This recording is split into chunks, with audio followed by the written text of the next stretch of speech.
Hey everyone, welcome back to the Winner's Circle. I'm Derek. I'm Tiffany. And I'm Cody. Coming back to you with episode number 2 of Traitors, right on Peacock. If you haven't already downloaded it, make sure you check out Peacock. 10 episodes.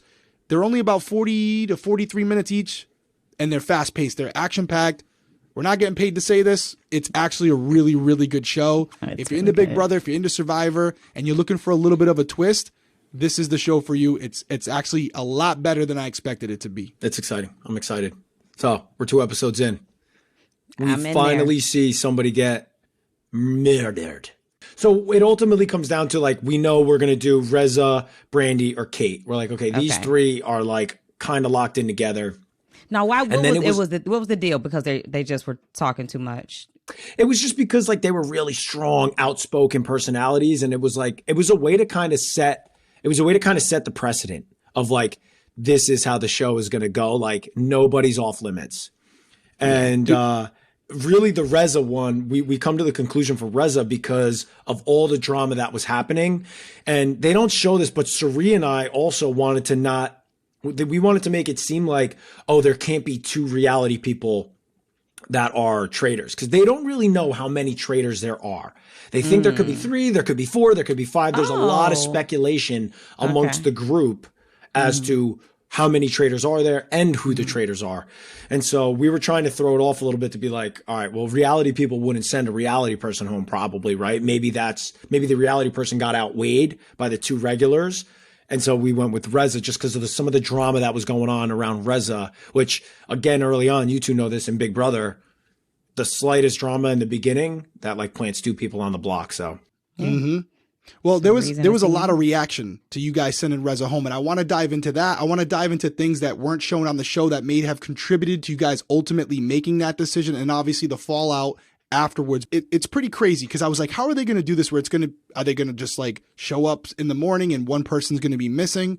But I like how they broke it down into, like, groups, and then as it went on, there were lesser and less people coming in, and so it was really building the anticipation. And what I liked about it is, as traitors, you guys got to really act because you're coming into the room and you're like, oh my God, I can't believe I'm here. It's like, and I'm assuming everyone's constantly reading everyone. So it's got to be stressful for you. Yeah. Everyone's paying attention and looking for anything. I actually thought at the first roundtable when Alan picked me, you're crazy paranoid. There's so much stuff that this is behind the scenes stuff as the episodes progress. Like, I was starting to, like, my paranoia in this was like tenfold in comparison to Big Brother, especially being a traitor. Because now I'm like, they could find anything. Like, my heart was racing and my stomach was in knots every day. Every day. So you wanted to be a traitor and you didn't. And then I didn't. And I didn't take it back. I regret it. I was regretting it very quickly into the show. I was like, man, I am not cut out for being a traitor. I'm like, this is a why? wreck. Because you didn't feel like you could, like, lie about what you were doing. Is it like being paranoid? Are people buying my I'm not a traitor? Do they still think I'm a traitor? Is it like, and then it becomes, you get closer to people and you ultimately know, like, these people are trusting you. How are they going to take it? When we ultimately decide to send Reza home and we get into that room, we're terrified. Like, your heart's racing. It's we're trying to react. And then you start hearing people talk. Like, they showed some clips of it. Like, Kyle was like, wow, that was really stupid on their part. Yeah, he was upset about it. I was surprised by that. Brandy, Kate, and then it goes, and that's the case. It's like Brandy and Kate go nuts, and then it's like, oh my God, if I go up to them and try to talk to them, am I going to be? It's a wreck. When you have something to hide in this show, for me at least, I was a wreck. I was like, this sucks. I'm like trying to have these conversations. Then it was like I would feel comfortable with certain people, but then I'd be like, oh my God, I wonder, do they really not trust me? Or like, this sucks because I'm going to end up backstabbing them. So it was a lot, but yeah, the Reza thing created a lot of, like, people being pretty pissed off, and that kind of weighed on me when I'm hearing all this shit. Were you surprised by that reaction? No, we knew everybody was going to, like, kind of go nuts because Reza is Shaws of Sunset. Like, that show has been on 10 seasons on Bravo. Reza is a hilarious personality and, like, a genuine person. That's the thing that sucks is, like, he's a genuine person. He may be, like, he was loud in a personality, but he's very genuine. He doesn't come across, like, rude. Like, I don't think he would have been rude to anybody there. And so it kind of sucked to be like, all right, there goes a really nice person. We're just booting him. And that's what is, like, the hard part. And then and fun. I think, yeah. You don't So want it's to kick like out all the fun people in the beginning. Yeah. And producers must have hated you for that one. They were like, you bastards. You're like, you just sent home the walking soundbite. Like that kid's got line after line. But he's great. I watched Shaws of Sunset, and he's great. And he definitely has a lot of good one-liners. Yeah. So he would have been great TV. But I was asking myself as like a reality game player, like what's that balance? Because in the episode they show like Kyle's reaction, and they also show, I believe it's Quentin asking questions about, why do you think he was kind of like leading it a little bit. And it's like, well, what's that balance? Because obviously by you asking questions or reacting like Kyle did, you're also sending a message like, well, clearly I'm not the traitor, because if I was, why would I react this passionately? But that could be interpreted two ways. Like, oh man, he's really upset about this. Or is he just playing it up because he is the traitor? So for you, and they didn't show a lot, you were just very quiet, but like, what is that balance? Because you don't want to not say anything. Like, you don't want to be like completely hiding from the word traitor, but you also don't want to be the person that's coming on too strong where people are like, that's fake. So for me, it was less is more, but it can't be nothing. It was like less is more, it can't be nothing. So like for me, I was doing a lot of just like kind of like, I was like, oh man, don't look up. Just kind of like stare out, like maybe look at the pictures and just be like confused. Like just kind of try it. Don't like be like, oh my God. Like it's just, the kid Christian was doing it every time somebody walked in. I was like, bro, oh my God, stop please. And I was like, all right, don't do that. And so I was like, all right, do a different version of that. And so it was, it became more just like, kind of like, I was always just kind of like, I always wanted to seem like puzzled, like confused. Yeah. And then play off of that. Cause like Quentin was one, and him and I I was really tight with him. I fucking loved him. I can't get ahead. Fuck. But he was somebody that was super analytical too. And so it was always like all the stuff that he was saying, I was kind of just trying to put on my face. And everybody, he would always like try to break it down analytically and be like, why are they doing this? Which is, it's impossible to do that as a faithful, I think. And so I was just kind of trying to hold that face and then just be like let the people talk and let them all like kind of talk, and I'll slide in and say things here and there. But I didn't want to say talking is sucks. What gets you in trouble. So it's good to just like let everybody else talk, because they can say, well, Cody's not saying anything. But if you say something that might come back and bite you in the ass, then you just would have wished you would have been quiet. And I felt like I could have played off the not talking. Like I'm coming up with reasons of like, if I get, like I'm doing Big Brother, like, right? Like we're all prepared on Big Brother for, if this person says this to me about something I said, I want to react this way to try to throw it off. So I'm like, I'm thinking of all the things. I'm like, okay, if I'm too quiet and somebody says this is going to be my answer to that. If I talk too much, then maybe I'll have this answer, but I'm going to try not to talk too much. And just kind of hopefully other bigger personalities take charge and maybe nobody mentions me. But in the beginning, for me, it was a lot of like throwing water on like any Big Brother conversations. And my name coming up as a Big Brother threat, I was trying to like water those out, being like, well, everybody here that's played is great in their games. Like then you're going to just project it on all of us. And that's not right. Cause then I'm just going to target you. Cause if you're going to come at me for that reason alone, you're grabbing at straws, and that's going to make me suspicious. And I was trying to like almost, cause I really wanted to protect Sari and I was like, I just want us to like, I was like, I don't care if Christian goes. Christian out there. Yep. Yeah. But I get it. But it was tough. Those mornings are brutal because you know what happens, but you can't act like you do. And it fucking sucks. Yeah. It was really tough. I was wondering, because it seems like in the episode Sari, and then we can move on from this, but my mind's working as I'm like, who would I have sent home or who would I have targeted? And it seems like Sari kind of let you and Christian take kind of the lead on the first one. And I wonder, obviously Reza, big personality. He's someone who's going to rile people up. But was there ever a thought in your mind where, I'm thinking if I'm in there, you want to get out the better players too, the people who read people well, and you start thinking about, obviously you can't go after Sari, even though she's a great player, but someone like a Rachel Riley who's really good. And I feel like if you had sent her home, people are automatically going to assume the Big Brother people are working together. So if you could have convinced Christian to send her home, then people are going to be like, there's no way Cody's part of the Traitors, because he wouldn't be sending home his own ally at the beginning, even though you guys weren't really aligned. So this is the tough part. And we were like devil's advocating everything, which is what I think adds the stress aspect. Cause I was like, I juggled with sending Rachel home like very early. And I was like, well, is that that's going to either clear me like how you said, or it's going to make people suspicious of me because everybody was calling it out. And it's like, I'm either going to send her and it's going to be like, Cody's good, or it's going to be like, maybe Cody's trying to throw us off his scent. And so I'm like, your decision-making process, dude, which is why it was just a lot for me. Yeah, everything felt like damned if you do, damned if you don't. So I just was like, you know what? I don't know how that's going to go over with Rachel. So let me just stay away from her for now. Because I do feel like I could have a relationship with her, but it was like there were other people that I was already gravitating towards. Oh, okay. Okay. Yeah, no, not early on. I was gravitating towards other people. Like I was really close with Ryan. I was really, really close with Quentin. I was really, really close with Kyle. Like these were people that my personality gravitated towards theirs. And so it was like, and then on the girl side, there was Angelica, who I really got along with. I ended up really getting along with Kate, and I really got along with Shelby. But Shelby was one that I was starting to get along with because she was a super fan of all the shows. And she always kept looking at me like, I know how you play, Cody. I know what you do. I know who you are. Don't say that. But instead of taking that as a threat, I was like, perfect. You're skeptical.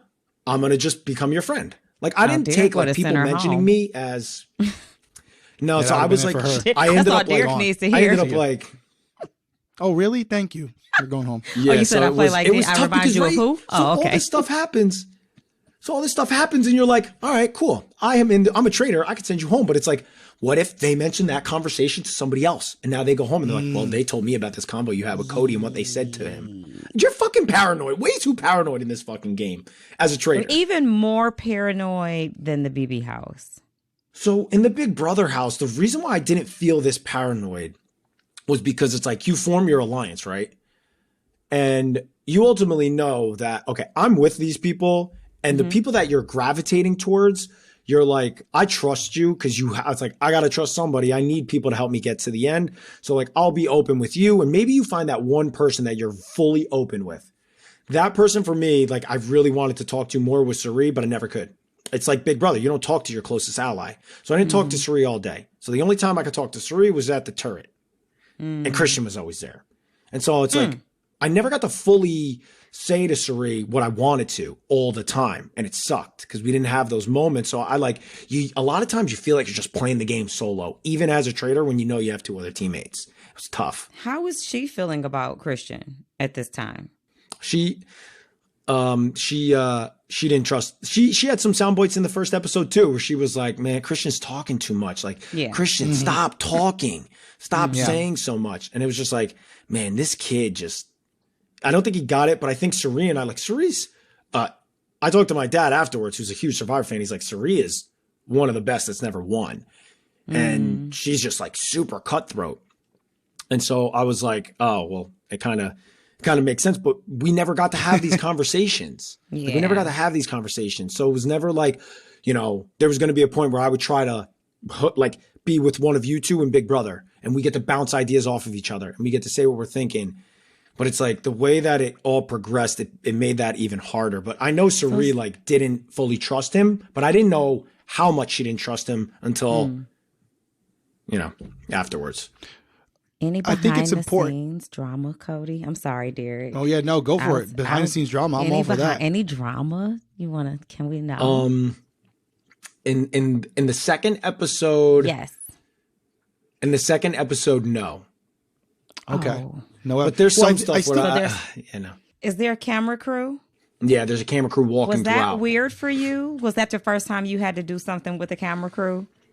First time, and it was isn't it was weird? Well, like, I like BB better because we don't have like people in your face and then like we're having a conversation and all of a sudden somebody comes over with the camera and a boom and it's like I gotta start acting like you're not here. Yeah, it was so tough because like even times where you walk into a room, because you're allowed to like walk through the rooms. They don't have cameras everywhere. They have like little spotty cameras, but the camera crew is getting like the good stuff. And you walk into the room and like a conversation's happening with the camera crew and you got to like kind of like try to skate in and be like, what's happening here? It was tough. It was definitely an adjustment, I would say, because it was difficult to try to figure out how to navigate one-on-one combos, building relationships like stronger. It really was. Whoever you gravitate towards, hopefully they bond with you as well. And then there's no suspicion. I think everybody was super suspicious of me. I think there's only one person that just wasn't. because I think we just had a good bond. I think it was like the guy Quentin. Him and I just didn't, I don't think he was suspicious because him and I would talk freely, but they don't show a lot of it. Like they don't show a lot of the conversations. The show's so fast paced, man. It's fast paced, but a lot of times we'd be like, no talking, stop. Now, and then we're like, okay. How often are the challenges? Are they every day? Are they every other day? Like how you're seeing the show was like every day, or like sometimes it would be an episode would get stretched out over like 2 days. It's like one episode in 2 days, and then the next day it was like one full episode. So we were filming so fast paced. It was so you don't wild. know It when was like somebody is going home. Yeah, and it was like what it felt like to me was the nerves of an HOH day in Big Brother every single day. And like that, yeah, for that makes me, sense. You know, like, you know how you get that like uneasy nerve when it's Thursday, and even if you know how the vote's going, the next HOH is critical and you're nervous about it. And then, you know, the nominations come up. We have those like 2 days where it's like a lot. And then we have like the four days where it's nothing. We just get to chill. You don't get that on this show. It was like, boom, every day. Every day stuff's happening. Every day you got a challenge, right? Every day you got something going on. Every day there was a challenge. Every day started where there was a challenge, then there was a round table, then there was a murder, and then we'd go to bed. That was every day. And then maybe sometimes sometimes we wouldn't have something. It would get like pushed to the next day. But for the most part, it was every day. We were just flying through this stuff. Yeah, I mean, even that challenge that you guys did was the one in this episode was a pretty cool challenge. I will tell you, not for me. I was telling you off camera, Cody. I'm a claustrophobic person. Like going inside the casket, not happening for me. Yeah. But there were 3 teams in this episode, right? Stop me if I'm wrong. Red, yellow, blue. Yep. I think I got it right. Whatever it was. Yeah. The red and yellow teams got everybody out. Blue team got no one out. Yeah. So how much? Refresh my memory. How much money could you have made that episode? And 30 how much grand did you guys again. make? We could have made 30 and we only made 20. Okay, because the last team didn't complete it. So you made 20 out of the 30, but I think the big thing about this episode, and you can tell us if they covered it properly, but during the challenge itself, you have Michael, who in the middle of the challenge, while he's running, is already campaigning to get Geraldine out for banishment later that night, the round table. Yeah, Michael was losing it. And it's like the competition was fun for my group. You know, I have Rachel, and it was so funny, man. I got to do this. I mean, they showed it in episode 1. Rachel showed up to this castle with a magnifying glass and binoculars. And it was like the butt of every joke that I could, anytime I could find my way. From home. Yeah, she brought them from home. Like she was like, I'm ready to find the traitors. Like I was like, that is great. Floaters. So like, I love that. We start this challenge, and Rach has got like her binoculars, and is like, I'm like, Rach, what are we doing? They showed here? it in episode 1 actually that she had a pair of binoculars, but I thought it was from like the house. She brought those herself. So there's your little inside information God. from the group. But she was like, and dude, when the competition started, so I have Brandy in the group who is just like super chill. She's not rushing around. She doesn't really feel like it. And then it's Rachel. So they don't and run in Christian. Beverly Hills. That's why. Yeah. They don't run in Beverly Hills. Yeah, they don't run in Beverly Hills. said. So I had Christian, Rachel, Ryan, who is just the best, and then Brandy. And so it was like the whole time everybody's sprinting, and Rachel's like, "Come on, guys, we gotta go!" And it's like, boom, she's out. And it's like, I'm like standing there with Brandy. I'm like, what is going on here? I'm like, all right, Rach, go for it, girl. You just take off. But it was like so frantic that I was like, between her and Christian, it was like just a bad group to be in. I was like, dude, I couldn't figure out anything. All these riddles and stuff. I was like, I'm clueless. I'm too busy watching Rachel run around with binoculars. I can't help but make fun of that. Christian is driving me absolutely insane. I was like, I can't focus on anything during this challenge. So I guess I hope we get to these buried people. It was hilarious. Does anybody need to be like physically fit, strong? Need to know how to do this, do that to be able to compete in Traitors? I don't think so. I think it's for everybody. Like even this challenge where it's like you see Tiffany us moving around. up. She's like, okay, making notes. Yeah. I am. I'm trying to see. Do I need to get? In other words, do I need to get in the gym? Do I need to get a swimming coach? Do I need? No, I mean, I don't know. You're gonna have to wait to see how the season shakes out to see some of the challenges. But I got to be honest with you. I think everybody there was just fine during the challenges. Okay. Yeah. So I don't think anybody like overly prepared. Like how if you go on the challenge, you have to prepare. You can't just like go on there on a whim. Or you can. Sure cannot. You know, so it's you better like know it how to wasn't ride a that bike. deep. That's for sure. Yeah. But the things that I think popped out the most, which then this brings us to our round table, was just how frantic Michael was. just like how frantic he was during the competition. Because then there's another point that Kyle talks about where we get Kyle out of his casket and we open the thing up, and Kyle says the first thing he sees is Michael in his face being like, hey, we're sending home Geraldine tonight, right? We got to send Geraldine home.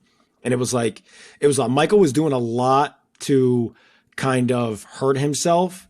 Yeah. But there was a lot going on that it was like weighing on me, because now it's like, I know Michael's not a traitor. So I know everything that he's saying, how he's anxious and how he's nervous. It's like, he's going through it. And I'm just like, that's ultimately why I end up voting for Geraldine. It's because I'm just like, I can't vote for this kid. I have no problem voting for Geraldine. She's not even saying anything. Yeah. And so it was just tough sitting there seeing people struggle, like Michael was struggling, and they didn't even show the full, like he was having breakdowns. He was struggling. And it was like so tough at those round tables, you know, like that's probably that. It's like, and this is like piling on every day. So it's like that round table got heated up quick. Yeah. And he was broken down. And I love the round table because with the Traitors, you guys are kind of doing it behind closed doors and then the reaction is there. But I was hoping there was going to be something for an opportunity, kind of like the head of household, if we're going to compare it to Big Brother, where, you know, the head of household talks, but then you guys are all sitting there and we can say things to each other, even though we normally don't. But this round table really allows each person, it forces you to say something and speak up.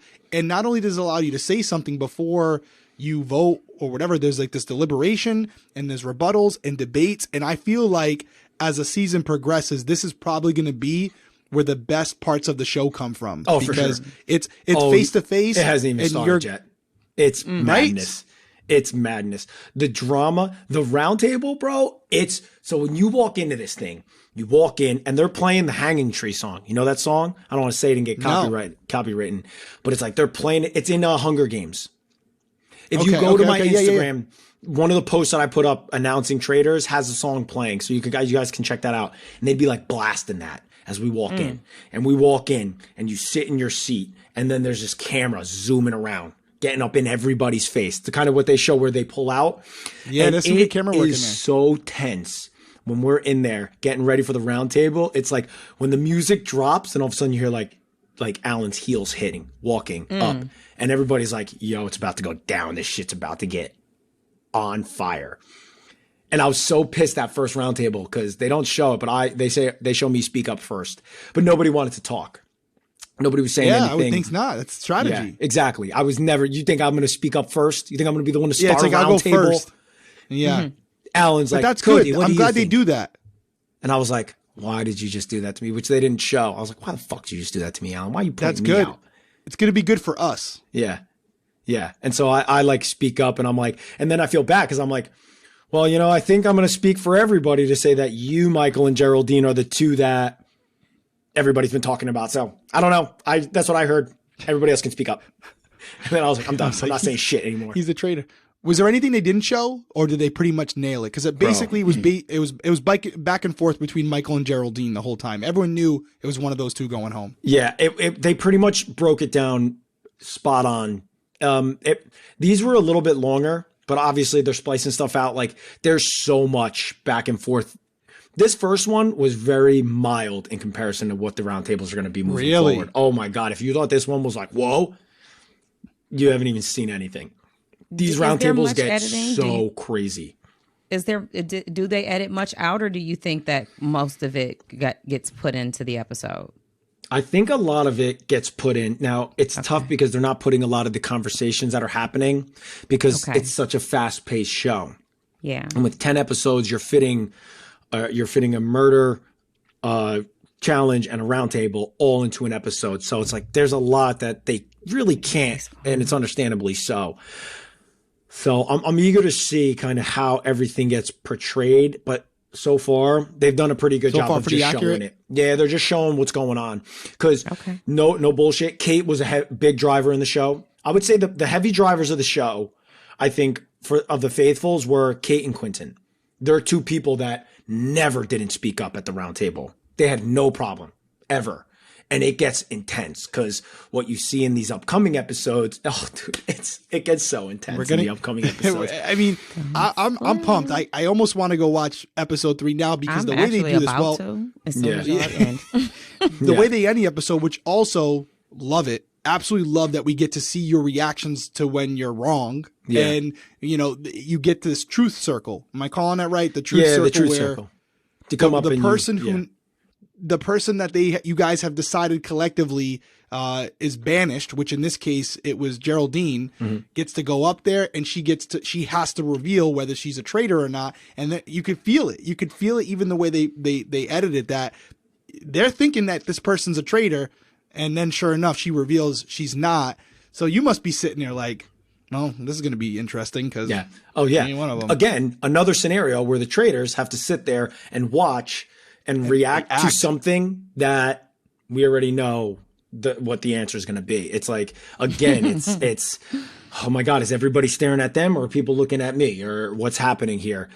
And like there was one thing, I think Alan said something once, which again, this is just how I'm just trying to explain to you guys how much I was in my own head.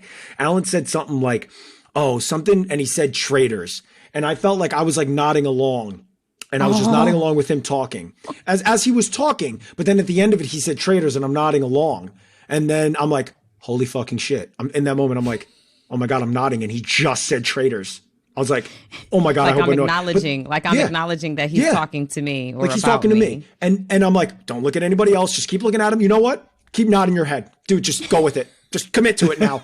And I'm like, this is how much in my head I was, which is why I describe it like certain people I think weren't, but I was just all over the place in my head in this game. And like, I know it's like my strategy and everything, my rationalization, all was still remaining the same. But I was like, dude, you are losing your mind. This is not for you. No, you should not have been a traitor. No, I mean, it's definitely outside character for you, but it's good because they don't know how many traitors there are. There we're 20 people in the house? 20 people in the castle. And you have, and only 3 of them are traitors. So 85% of the house is just a regular person, and they don't even know how many traitors there are. So they're thinking, hey, we might get it, but they shoot, they miss, and now there's a murder happening that night. So not only did they not accomplish their mission, but now the people that are still there get to vote another one of them out. So that's where we are at the end of this episode, where now we know Geraldine is gone, Reza's gone, and now we're leaving the episode with the traitors, being you, getting to send another person home. I would ask you who you think is going to go home, but obviously we shouldn't even pretend like we don't know. So you haven't watched I actually the second don't know. Episode. Okay, so who do you think goes home? Are they all about to ruin I'm thinking it? Brandy because of what I think Brandy because I'm not going to say I'm not going to say what goes home because we're not talking about episode 3. I think Michael. So we're talking about, could Michael be somebody? Could Brandy be somebody? Yeah, I'm thinking Brandy because of what you said. Brandy called out both Christian and Suri, and you told them. Yeah. And you told each other because Christian said, hey, she had said something, and then you said, by the way, Suri, she said your name too. Mm-hmm.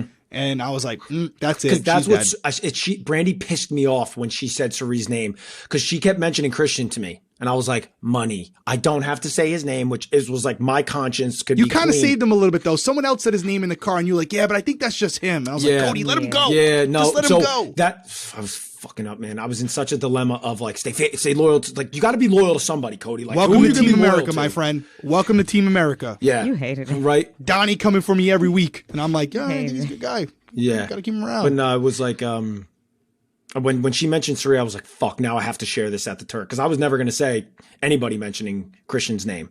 I was just going to wait and then be like, okay. But then she mentioned Suri, and I was like, I got to bring this up now. Okay. And now I was like, oh man, Suri might mention, because now Suri might want to go after Brandy. And it just sucked. Because like, if you mentioned Suri to me, then I was going to be like, all right, now she's got to find out. Like Christian, I wasn't going to be like telling him everything that I hear. Which just, whatever. Okay. It sucked. I'm excited. I'm gonna watch. I know Tiffany's like, all right, can we wrap this up? We got to go. Any final words from you, Tiff? No, I love it so far. I'm still impressed with Cody. So Cody, any final words? Any teaser? Any teaser? Good episode number 3 here. Oh, if you guys thought, I said it earlier, I'm gonna say it again. I'm gonna end it with this. If you guys thought that the second episode where you're seeing everything, a murder, a round table was good. You thought those reactions were something, and you thought those back and forths at the round table were something, you have not seen anything. You haven't seen anything yet.